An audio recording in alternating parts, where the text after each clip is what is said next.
Assalamualaikum warahmatullahi wabarakatuh. Alhamdulillahirrabbilalamin. Segala puji bagi Allah yang telah melimpahkan rahmatnya kepada kita semua, yaitu nikmat iman, nikmat Islam, dan nikmat kesehatan, sehingga pada saat ini kita masih bisa merasakan nikmatnya menuntut ilmu. Selawat dan salam marilah kita curahkan kepada Nabi Muhammad SAW, keluarga, sahabat, dan seluruh umatnya yang istiqomah di jalan Islam hingga akhir zaman. Pada kesempatan kali ini, saya, Muhammad Fikri, dengan NIM 124106008 akan membahas tentang sumber hukum Islam yang meliputi 3 poin utama.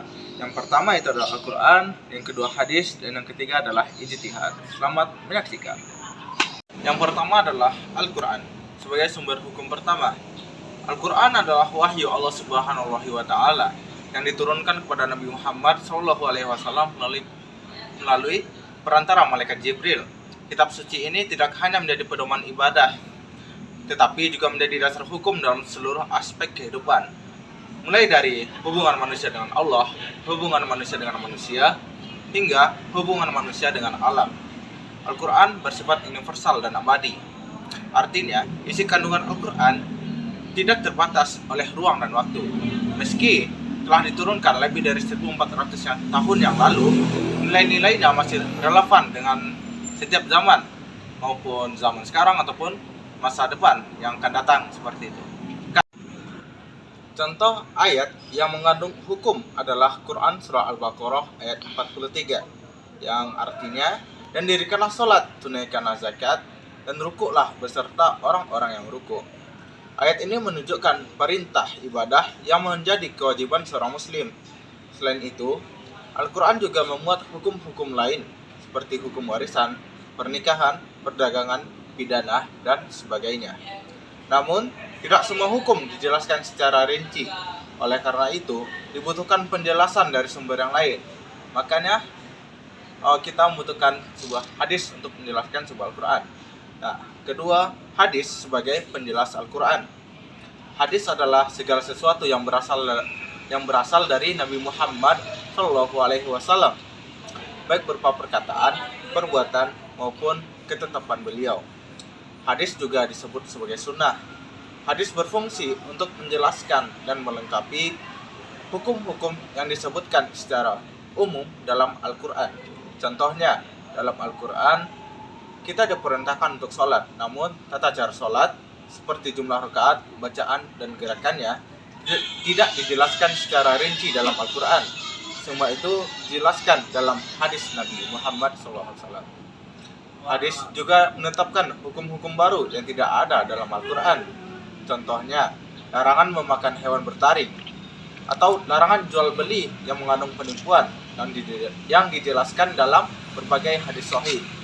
Para ulama telah mengumpulkan ribuan hadis, di antaranya terdapat kitab-kitab sahih yang terkenal seperti Sahih Bukhari, Sahih Muslim, Sunan Abu Daud, dan lain-lain. Namun, karena tidak semua hadis dapat dijadikan landasan hukum, maka ulama juga melakukan kajian kritis terhadap sanad dan matan hadis untuk memastikan kesahihannya.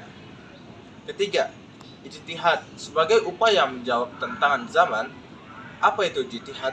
Ijtihad adalah usaha sungguh-sungguh yang dilakukan oleh para ulama untuk menetapkan atas suatu masalah yang tidak ditemukan secara langsung dalam Al-Quran maupun di dalam hadis.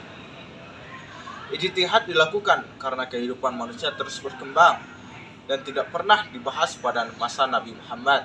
Misalnya, bagaimana hukum tentang transaksi digital, bayi tabung, atau penggunaan teknologi dalam ibadah.